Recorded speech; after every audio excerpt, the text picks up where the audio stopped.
a friendly neighbor, a quiet street, and a basement that was never on the blueprints. Julie just wanted a fresh start after the divorce, after everything. She and her son moved to a small, peaceful neighborhood where every lawn is trimmed and every smile feels genuine. Then he showed up, the sweet old man next door. He mowed her lawn without asking, left warm stew on the porch, picked up her packages when she wasn't home. He always knew exactly what she needed, because he was watching, always. When the cat went missing, she thought it was bad luck. When Leo said the man was standing in their backyard at night, just staring, she brushed it off. Until she found the collar, stained with blood, in a hidden hatch beneath the garage. What waited below wasn't just a basement, it was a confession. Chains, blood, hundreds of Polaroids, and a girl, still alive, still trapped. But the worst part? Julie didn't know. The house she moved into was hiding more than one secret. Even after he was taken away, his voice echoed from a dusty, old cassette. I picked this house for a reason. It used to be mine. And months later, a new family, a new neighborhood, laughter in the driveway. A car rolls past, smiling man at the wheel, a stack of Polaroids on the seat beside him, and in the trunk, a metal cage. He's not the man next door anymore. He's already inside. The sun hung low over the quiet suburban street. Blue skies framed rows of white fences and neatly trimmed lawns, each house blending into the next like printed copies. A moving truck idled in front of a modest two-story home. Julie, 33, weary-eyed and stretched thin from the divorce, directed the movers with little energy. Sweat lined her collar. Her 10-year-old son, Leo, sat on the porch steps, absorbed in a handheld game, but he occasionally glanced toward the house next door. The sprinkler across the yard ticked with a steady rhythm. That's when a figure emerged from the neighboring house. An older man, around his late 60s, calm and grandfatherly, gave a cheerful wave. "Welcome to the neighborhood. You must be the new folks," he said warmly. Yeah. I'm Julie. And this is my son, Leo. Julie offered a polite smile. "I'm Mr. Johnson. If you need anything, tools, help with the lawn, picking up your mail, I'm right next door." The man said. Mom, he was staring at us earlier. Leo tugged at his mom's arm and whispered. Julie gave a small laugh and hushed him gently. "That's kind of you." "Really?" she told Mr. Johnson. Mr. Johnson smiled again, but it lingered a beat too long. "No trouble at all. I like to keep an eye on the neighborhood." The smile stayed fixed, a little too perfect, a little too practiced. And then the screen went black. Sometimes, the person who offers the most takes the most. In the following days, Mr. Johnson made himself a constant presence. He trimmed Julie's lawn without asking, left a warm container of stew on her porch, fed Oliver, the family cat, when she forgot. One day, he even picked up a package she didn't realize had arrived. He was always there before she asked, as if he already knew what she needed. Because he did. He was watching. One night, Julie lay in bed scrolling through her phone. Outside, the wind howled. She switched off the light. Then Oliver hissed, ears flat, eyes locked on the window. Julie stood up and moved to the blinds. There was nothing. But when she peered through a gap, she caught it. A faint silhouette, a man's figure slipping back into the bushes next door. No way. The next morning, Leo sat across from Julie at the breakfast table. He looked shaken. I saw him outside again. He said. Last night. He was just standing in our backyard. Not moving. Julie narrowed her eyes. That's not funny. I'm serious. He was staring right at my window. He said. She hesitated. If he does it again, I'll talk to him. He's not helping us, Mom. He's learning us. Julie fell quiet. That night, Julie stepped out onto the back porch, shaking a box of treats. Oliver. Here, kitty kitty. The wind rustled the hedges. A faint meow answered from the darkness. She turned the corner, following the sound, just in time for a raccoon to lunge out of the trash. She stumbled, catching herself with a nervous laugh. Then she saw it. Oliver's collar, bloodstained, caught beneath the fence. Her breath caught in her throat. Later that same night, Julie crept into Mr. Johnson's garage. The light was off. She flicked on her phone's flashlight and scanned the cluttered space.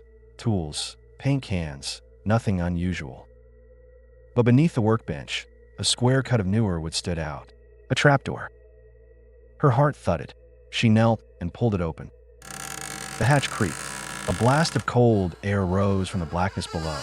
A staircase descended into darkness. Step by step, she made her way down. Her flashlight swept across the concrete walls. Then she froze. Polaroids. Hundreds of them. Julie brushing her teeth. Sleeping. Leo in the bathtub. Pictures taken from inside her house. Her bedroom. Her bathroom. In the center of the room stood a chair. Bolted to the ground. Metal restraints. Dry blood. Nearby, a glass case. Inside it, Oliver's fur. From behind the wall came a soft, broken whimper.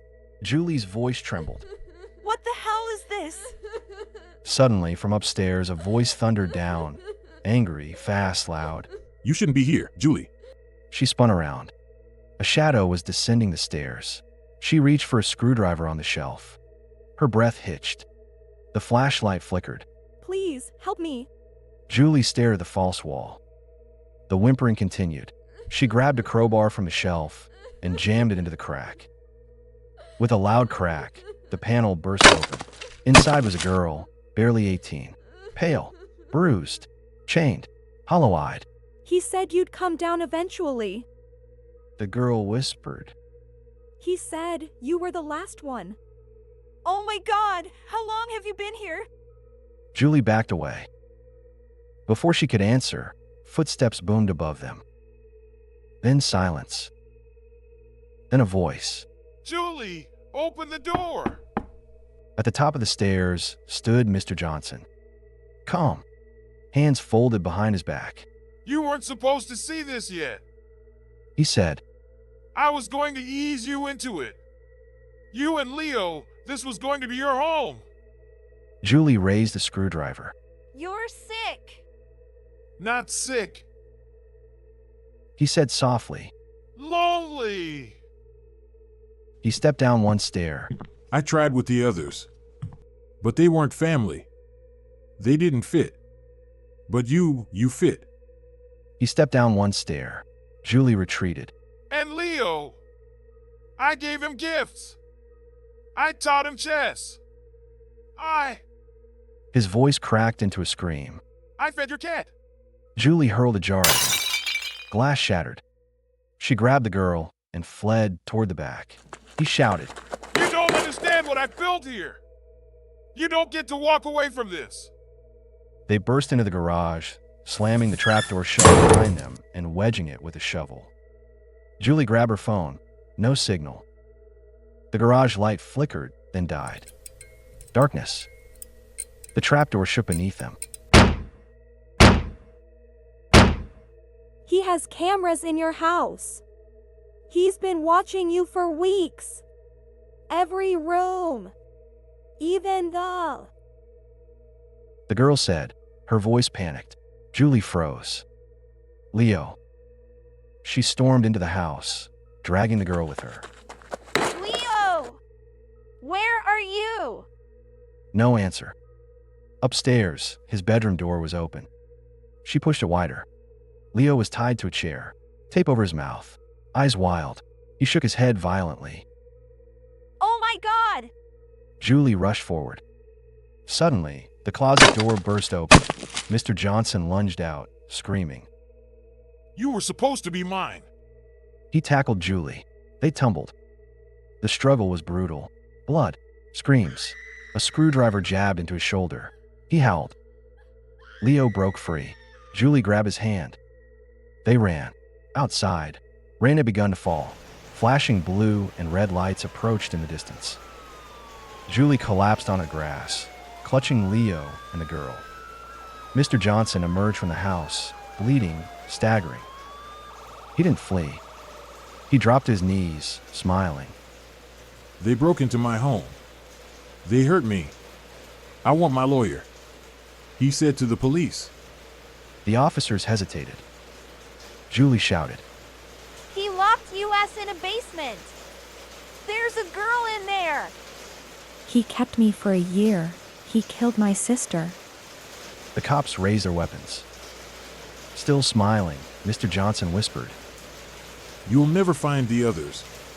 Later that night, police lights painted the neighborhood in red and blue, reflecting off wet pavement and the windows of silent homes. Yellow tape fluttered across Julie's front yard. A small crowd had gathered, neighbors standing in stunned silence, unable to reconcile what had just happened. Mr. Johnson, calm as ever, was led in handcuffs toward a police cruiser. Blood soaked his shirt, but his face held that same peaceful smile. One of the officers turned to Julie and said, "We'll need a full statement at the station. He had cameras everywhere. We'll recover the footage. Might even find other victims." Julie barely nodded. She held Leo close, his arms wrapped tightly around her waist. He was right there. She muttered, her voice hollow. Every day, smiling. 2 days later, the house was silent, unnaturally silent. Julie moved slowly through the living room, stepping over a pile of folded blankets where Leo now slept on the couch. Outside, a police cruiser idled, headlights on, a temporary reassurance. She walked into the kitchen and reached up into a cabinet, pulling down an old black baby monitor. Her hands trembled. She hadn't used it in months. She turned it on. The screen flickered, just static. Then, something came into view. A blurry, dark room, cement walls, an exposed light bulb hanging from the ceiling. Julie's breath caught in her throat. It wasn't Mr. Johnson's basement. The shape of the walls was different. The paint, the furniture, it wasn't the same place, but it felt familiar. Then, a soft voice crackled through the speaker. A child's voice, quiet, fragile. Hello, is someone there? Mommy? That's not Leo. Julie stared, frozen. She whispered, flashlight in hand. She crawled beneath her own garage. Dust, cobwebs, stale air surrounded her as she moved deeper into the crawl space. Then her fingers found something, wood, a panel, hidden under layers of insulation. She pulled it open. The hinges groaned. A rush of moldy air and darkness surged up to meet her. She aimed her flashlight downward. Steps. A staircase, carved into the foundation beneath her own home. Footprints in the dust, small ones. Children's shoes. Her light caught something scratched into the wall, written in messy, childlike handwriting. Be good, or you'll go next door. No! Julie stumbled backward, hands shaking, flashlight beam jerking wildly across the walls. She hadn't built this. This wasn't on any blueprint. And then a click. From the shadows behind her, a cassette tape began to play. Old, crackling. I told you, Julie. He whispered from his speaker, calm, methodical, certain. I picked this house for a reason. 3 months later, a different neighborhood. Boxes were being unloaded from a truck. A new family smiled as they carried furniture into a bright, cheerful home. Laughter echoed through the driveway. Fresh paint, fresh start. A car rolled slowly down the street. It slowed as it passed the new family's home. Inside the car sat a man, around 60, glasses, calm demeanor, smiling. But it wasn't Mr. Johnson. It was someone else. On the passenger seat beside him was a stack of Polaroids. Faces, windows, children, pets. In the trunk sat a shovel, a metal cage, and a box labeled Meow Mix.